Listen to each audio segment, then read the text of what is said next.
Startuprad.io, your podcast and YouTube blog covering the German startup scene with news, interviews, and live events. Hello and welcome everybody. This is Joe from Startuprad.io, your startup podcast and YouTube blog from Germany. I'm wearing a turtleneck so you can tell it's Christmas. It's Christmas time approaching, and Merry Christmas and Happy New Year to you guys. This is the last interview we are going to publish this year on Startuprad.io.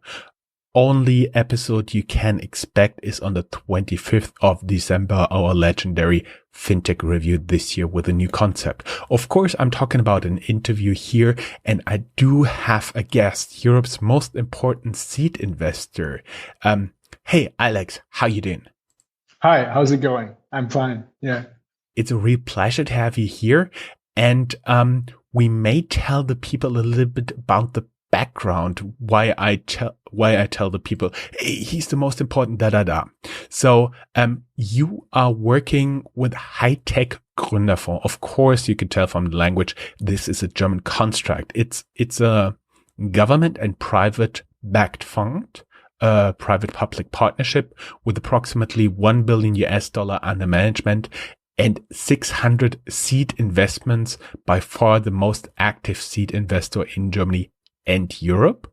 And you actually do not only have funds from 33 large and medium-sized private companies like Robert Bosch, SAP, Bayer, and BASF, but you also do have money from KfW and the Ministry of Economics. That's an interesting construct. Can you tell us a little bit about the history and where it originates? Yeah, of course. Maybe little correction up front. We're not the most important seed investor. We see ourselves as the most active seed investor, as we do 40 new investments per year and have been doing this now for 15 years. And right now we are at number 599. So next week will be the big 600 seed investment. And on top of that, we're very active doing follow-on rounds in our portfolio. So on average, we do almost 200 follow-on rounds in the active portfolio of about 300 companies. And this year we will be doing also 20 exits. So in total, we'll do like 250, 260 transactions this year. So almost every day, every working day, one transaction. Very, very busy, very active. Important, I don't know. We see ourselves as the most active. What's the history? So we need to move back 15 years. In 2005, the German government recognized the importance of innovation. So our competitive edge is not cost, it's quality, it's innovation. And they set up 12 work councils, work groups around different aspects of innovation. And one of them was dealing with the question of innovative startups. And back then the situation was there were no innovative startups being financed in Germany, as there was no money after the big burst of the 2000 bubble. Everybody was afraid of investing in startups. The VC funds died out themselves. They didn't have any money, or they tended to invest much, much later because it's too risky to invest in seed stage companies. So the proposal out of this expert group came, not surprisingly, to set up a fund. And then everybody within that group were asked, well, so let's set up the fund. Who's contributing what? And then indeed, the German government said, well, we put down 240 million euro. Plus there were another 15 million from KfW, which is a government-owned bank. And then 6 very large companies put up 17 million, which is not much in comparison to the whole fund size. But it was significant because it put us on a very different rail. We were no public funding agency, but rather a independent venture fund with independent management, independent structure, separate office building, very state-of-the-art IT, variable pay. We could build our team. We could pick the best investment that we could find. So the private component was very important. And then over time, delivered significant value for our public investor, but also for the private investors. And that led to the fact that in the third fund that we closed 2 years ago, the share of the private investors increased to 34%. They contributed 110 million out of the 320 that we've raised in the third fund. So it's a nice symbiosis. The public shareholders are very happy. The private shareholders are very happy. And that's our DNA. We are profitable, but our goal is not to maximize the profit, to squeeze out the last euro. But we want to be successful, of course. So we're profitable, but we also deliver lots of benefit value for the startup scene, for Germany, by building great companies that strive and are successful and create jobs and pay taxes. So you are an investor that not only defines its success by just having big exits, but also to contribute to the growth of the German startup scene. We may add that the big boom you are referring to was the bust of the .com bubble, which hit especially Frankfurt pretty hard, with all the companies of the Neue Markt disappearing. I think that, sure. Disappeared. There's quite a few very successful survivors. So I think a third of them survived and became even more valuable than they were in 2000. But it was a bloodbath. The stock index of the tech companies in Germany, the Neue Markt, the stock index fell by 95%. So everybody was like, "Oh my God, everything is going down. The world's gonna end." And that's the scenario where we restarted basically the tech scene in Germany. Mm-hmm. Mm-hmm. I've been stalking you a little bit, and of course, everybody who'd like to learn more about you, they can go down here in the show notes wherever you're watching this or listening to this. Go down there in the show notes. There is a link to your personal LinkedIn profile as well.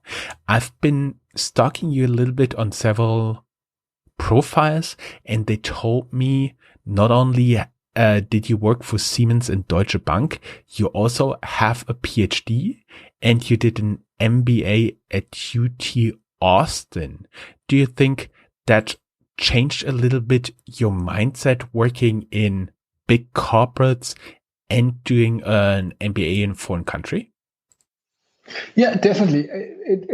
I was very lucky in over the several stations that I had to see very different companies. So before I studied, I worked as an apprentice, learning basically retail banking at then very very big and very prestigious Deutsche Bank. Studied business in Mannheim. And with a scholarship, I had the opportunity to study 2 years in Austin, Texas. And I think that definitely changed my whole life, my mindset. Because Austin, actually, a joke that I was making back then, they sent me over for a de-nerdification program. I used to be a big nerd, and then I was de-nerdified going to Austin, Texas. And I think that's really what happened. Austin with a big music scene and artist, but also tech. And the University of Texas back then, it was a business plan competition where I very unsuccessfully participated.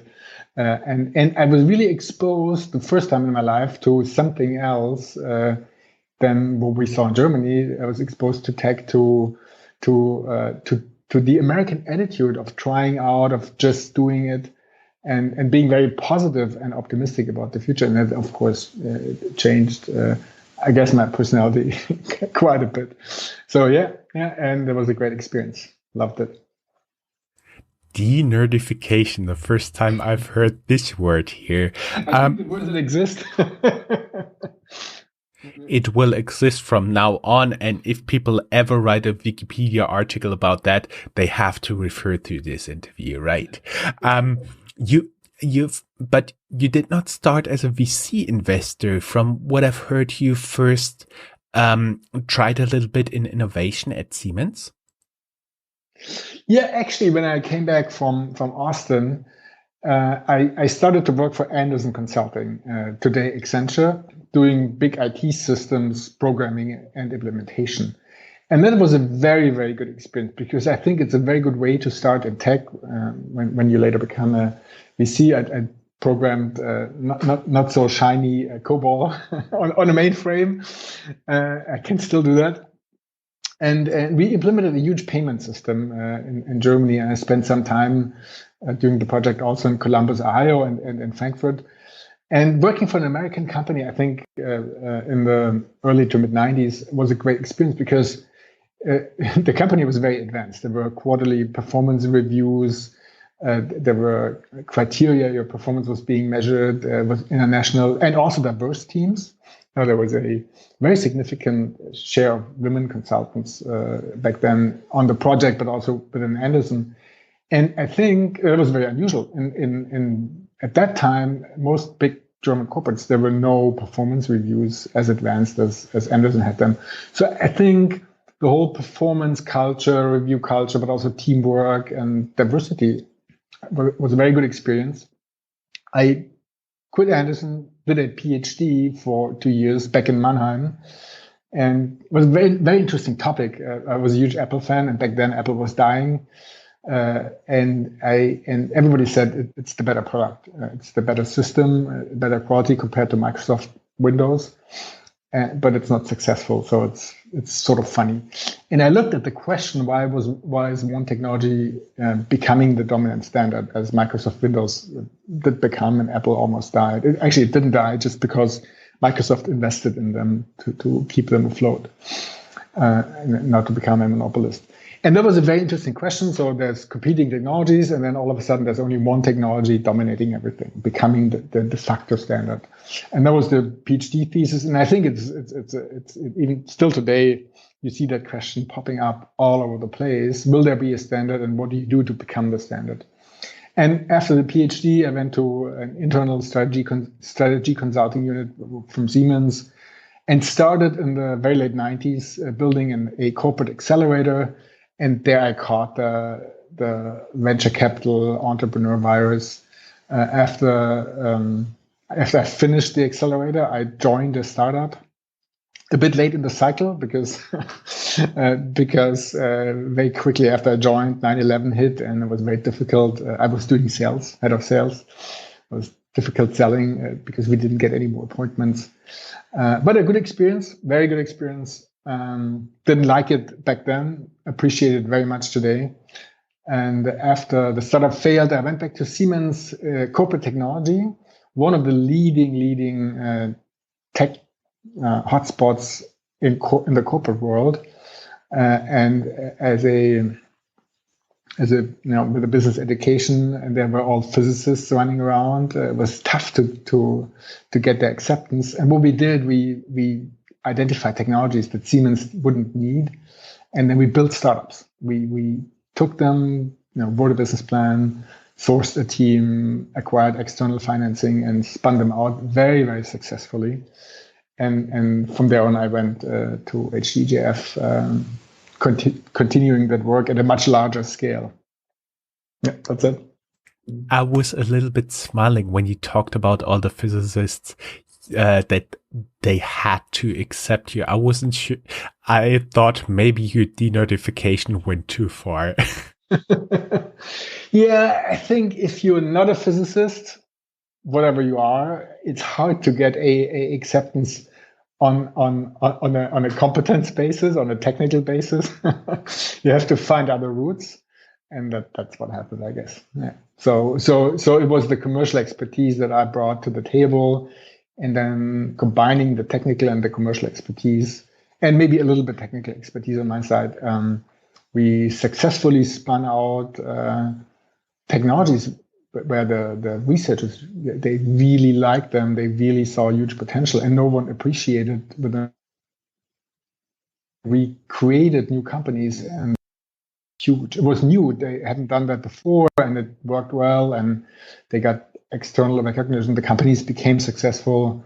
So that was quite a thing. Sounds pretty good. When we talked before, because you say you're the most active seed investor in Germany and Europe. For me, that means you're the most important, but you were actually approachable. We had a little joke going before we had this interview, and I was asking you, would you reply? Because you told me you'll read and most likely reply to every email. And I asked you, would you reply to an email that only states, yo, we should talk? And you said yes. Yes, I do. So of course, there's some newsletter style emails that obviously are mass emails that I don't reply to. But my experience in the venture business, it's really the long tail that matters on the performance side. It's the long tail that makes the fund performance, and it's also the long tail in the deal flow where you need to find the hidden gems, the really interesting projects. And very often, especially in the tech space, it's for some founders, it's not so easy to articulate really well, so they don't come across easily or easily to understand. And we made the experience that we saw, funny business plans, funny founders, funny emails, and then when we looked deeper into it, there were, great companies, great potential, great technologies, and with that perspective, I think it's really important to have a look and to reply.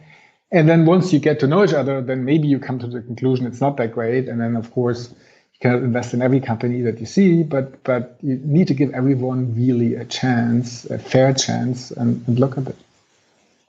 Mm-hmm. And it's tough because there's more and more different inbox channels. Yeah, of course, there's email, but then there's LinkedIn and Twitter and Telegram and WhatsApp and SMS. So once you finish one channel, then the next one is filled up, and then it goes around in circles. So I think it takes quite some time, but I think it's very well invested time.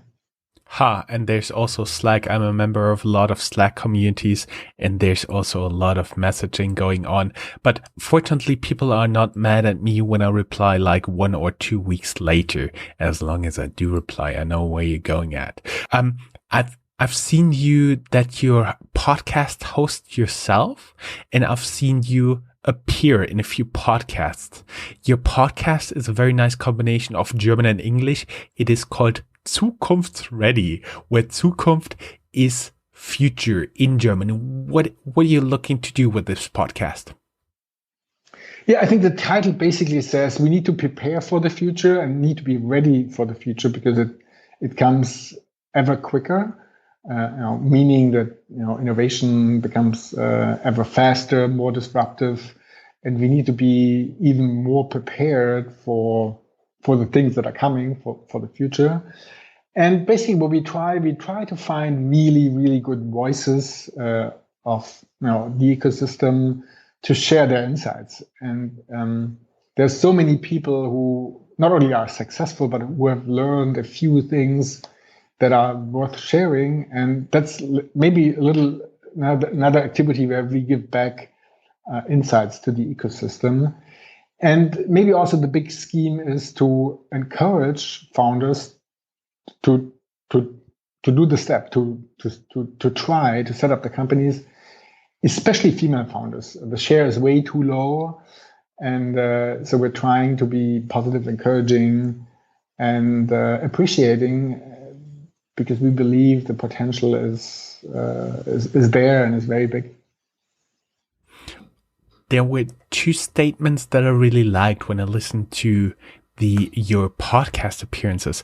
One of them was failing by doing nothing, and you equalized this, or your interview partner equalized this with some German industries. They wait and see, and when they realize, oh, that is working, it's actually too late, like Nokia with a smartphone. What are your thoughts about that?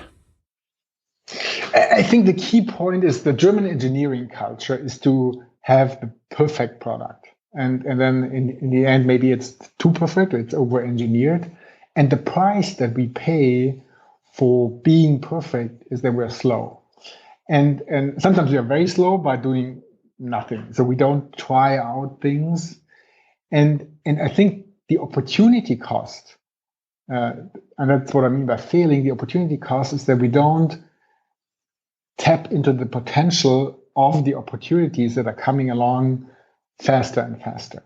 So even when we try something and then fail, it makes us faster. Now, we learn, we get feedback, we get new ideas, we iterate and try again. And by trying again, we're much closer to finding oil, to finding the opportunity. And when we do nothing, then other people will grab the opportunity. So I think the key to success is to be fast and, of course, smart, and then eventually hit the right direction. But the worst thing to do is of course, nothing. Mm-hmm. And maybe one last sentence, because in the perfect culture, in the perfectionist culture in the engineering Germany, but the aspiration to not do any mistakes, you could do that by being perfect, or you don't do any mistakes when you do nothing. And very often, especially in a corporate culture, the goal to not make any mistakes leads to not trying out, and that's the certain path to failure. What I also did like, it actually made me smile, because you're admittedly a very big fan of Bitcoin. And in a Switzerland-based podcast, you talked about the goal of a Bitcoin at $500,000 per Bitcoin. What are your thoughts behind that? Well, it's really the time frame. But when will we see 500,000? Some people have to eat at the end of this year, in a few days, some of their body parts, because their prediction didn't come true. John McAfee, 1 million. I think it's easy. There's only 21 million Bitcoin ever, and a few million have been lost.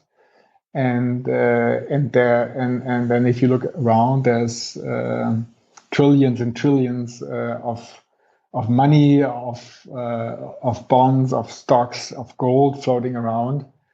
And I think the 500,000, the Winklevoss brothers also have said that, if you look at the market cap of gold and you apply that to Bitcoin, then it would translate into 500,000 per Bitcoin.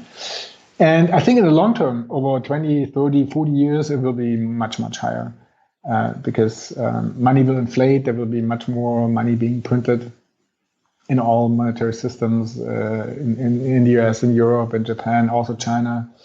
And the more money is being printed, and there's a limited store value like Bitcoin, the higher the price will be. So I think in the very long run, 100 years, it will go to infinity. At the time of recording this, we're standing at just above $18,000 per Bitcoin. Let me get a little bit to actually what you're doing. The High-Tech Gründerfonds, or HTGF, is called on a short. This is a unique construct, and it goes back to Chancellor Gerhard Schröder. Can you take us a little bit on the journey, what led there?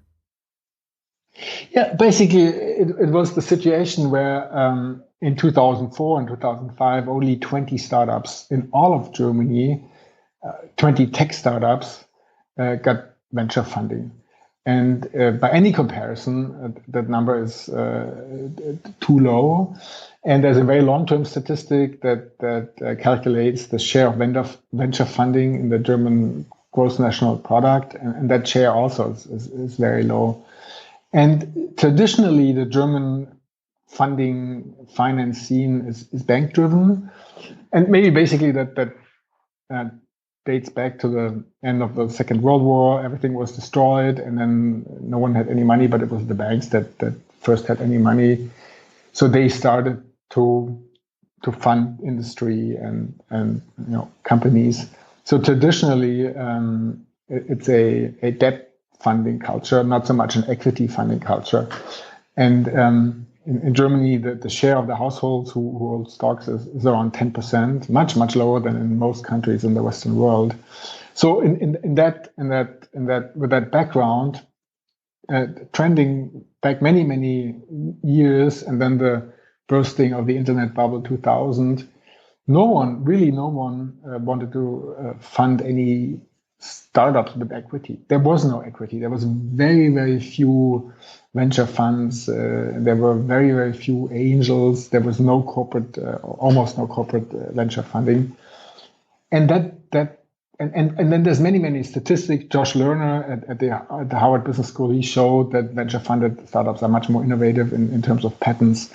And of course, there's all these success stories in the US, but also in Israel and the UK and of course China. And by any comparison, the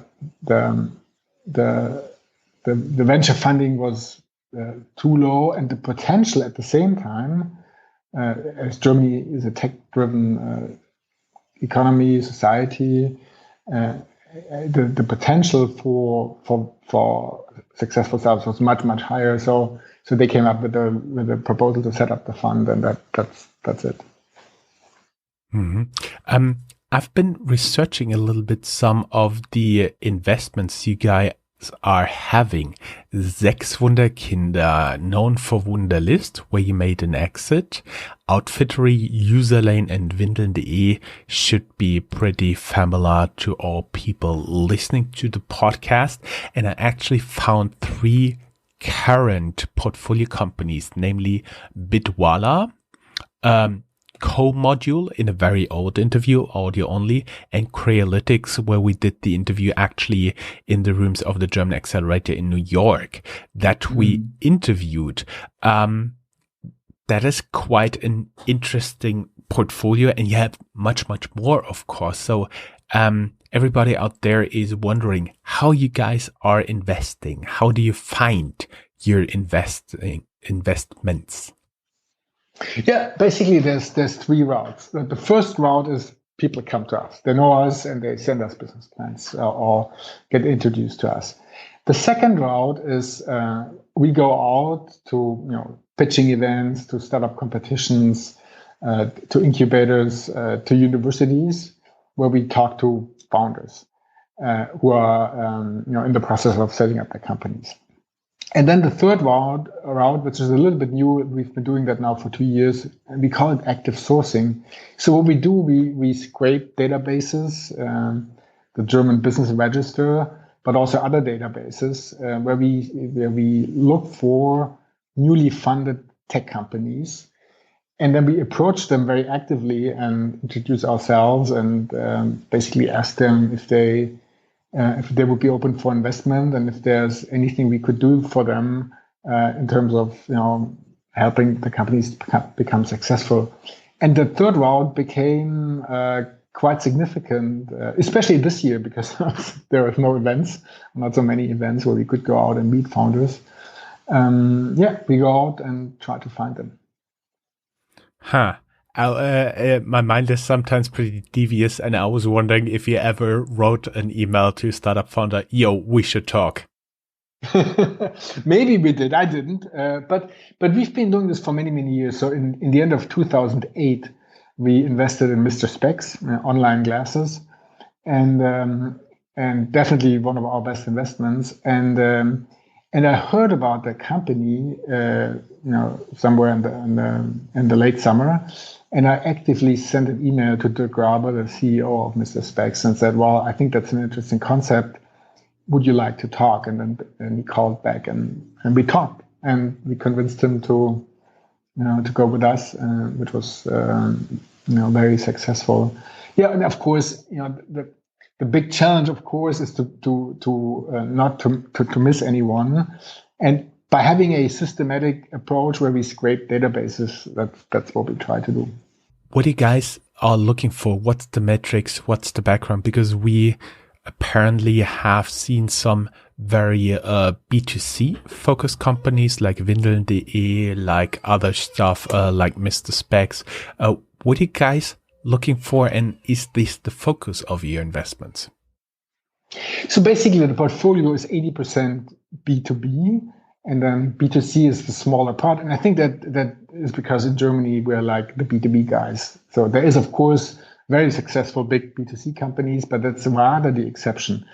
When we read the websites and in the public discussion, people talk more about B2C because it's easier to talk about, it's easier to understand.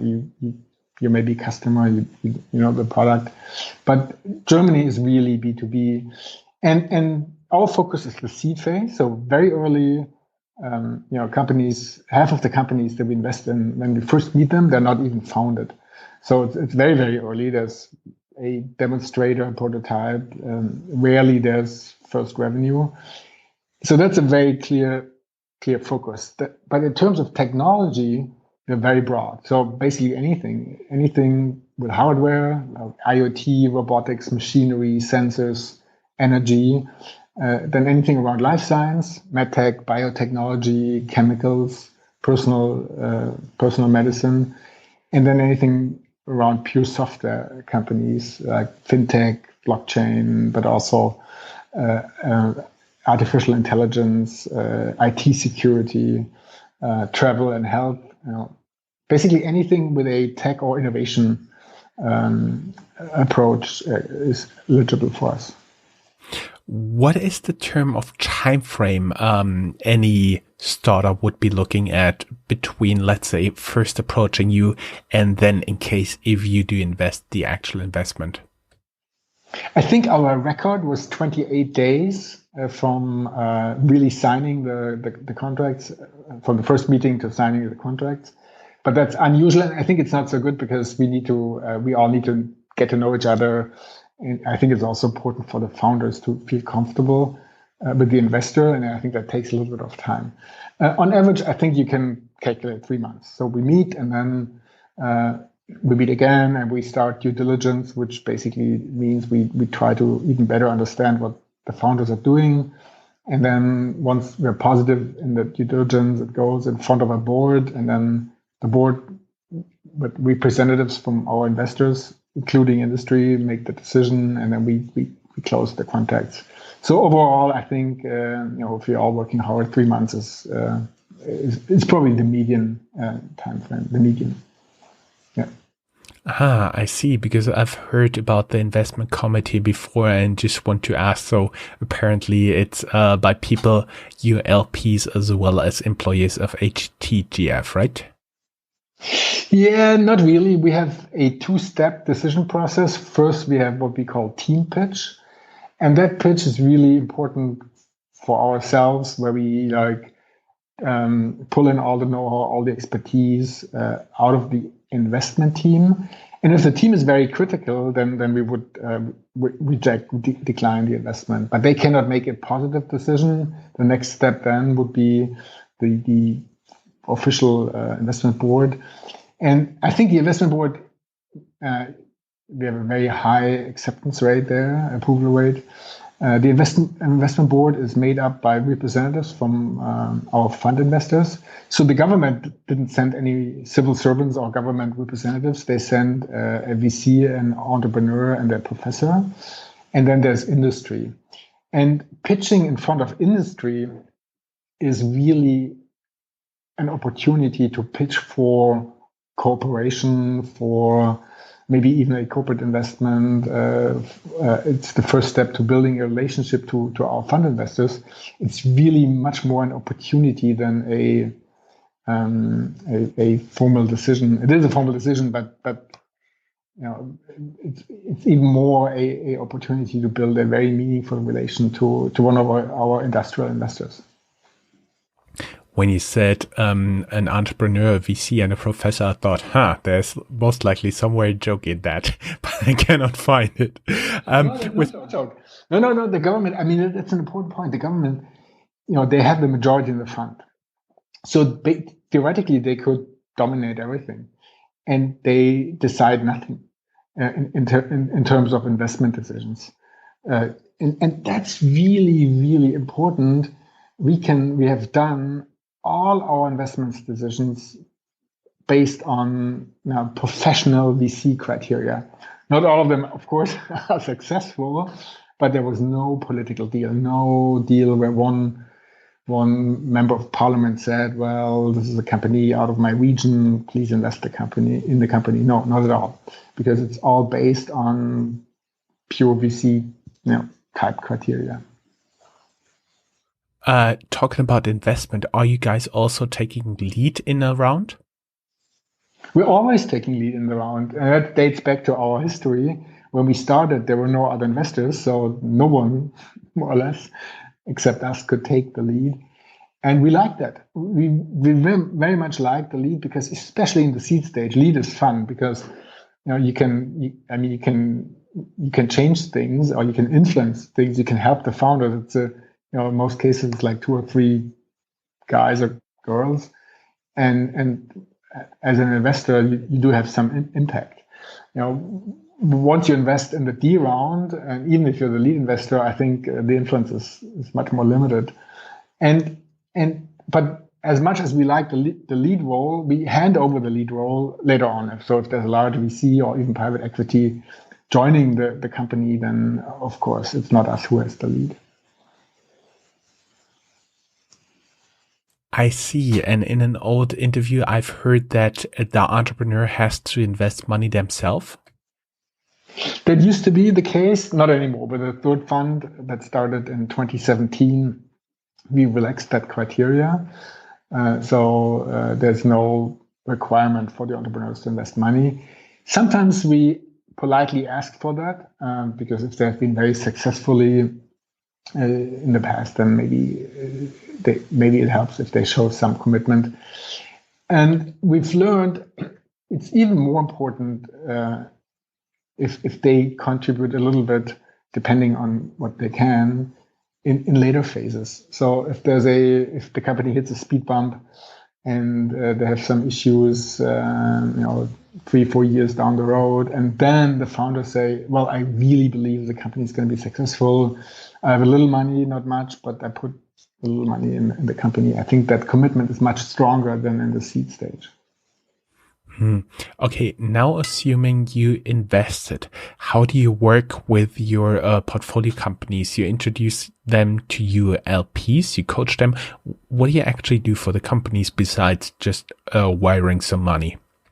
Yeah, so the first thing that we do, and I think that's quite important, we really try to understand the company and the founders, because I think the worst thing that can happen to a company is not an investor who does nothing, but an investor who helps a lot but hasn't understood the company completely, because I think that's not so good. So we really try to understand and really try to understand the situation of the founders, and really try to understand where they really would need help, because they are founders, they are entrepreneurs, they are the CEOs of the companies, and they need to be in the driver's seat. So it's not us who pushes them aside and says, now we're in the driver's seat. Not at all.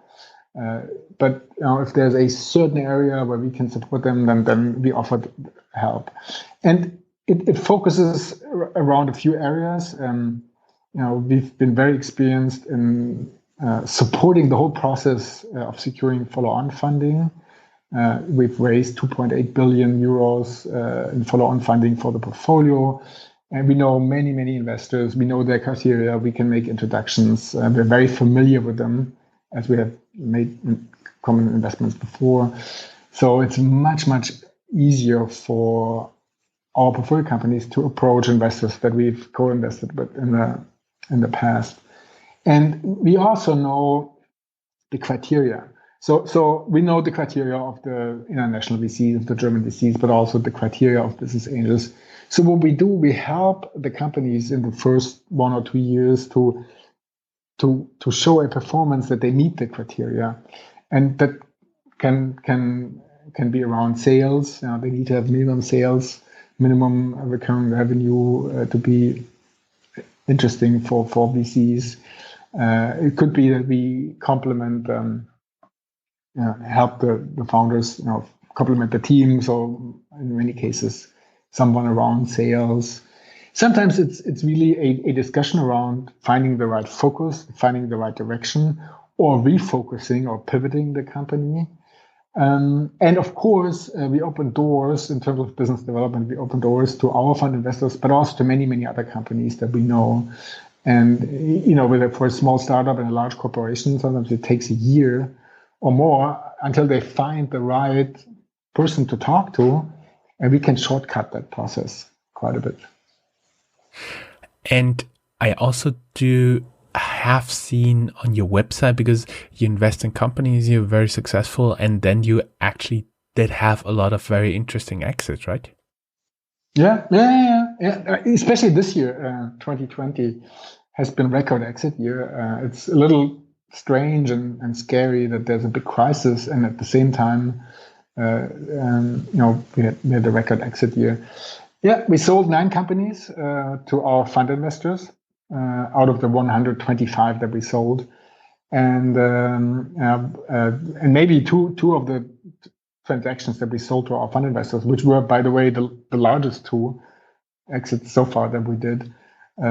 This year we sold Emma to Haniel, and Emma is an e-commerce mattress company, and quite different from many other e-commerce mattress companies. They were very, very capital efficient.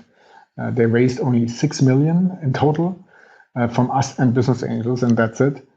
And we sold the company for 200 to Haniel, giving us a very, very nice multiple. And what's really worth noting about Emma, that they only needed 6 million to achieve more than 200 million revenue and be profitable. And so very capital efficient, which we like because we didn't get diluted so much.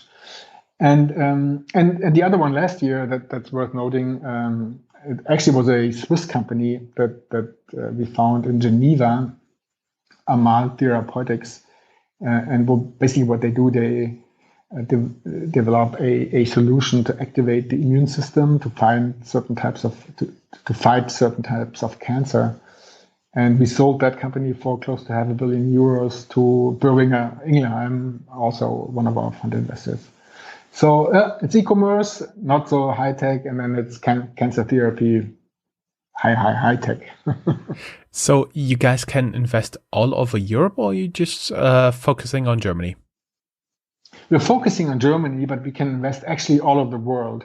So we've done a few investments in the US, but it's not a typical US startup. It's basically a German US startup where there's significant operation in Germany and then an incorporation in Delaware or somewhere else. But in principle, we can invest all over the place. You need to be close to the investment. So typically a regional proximity makes sense in the seed stage. When we talked before and when I did my research, even some of your former portfolio companies are now investing in US LPs, right?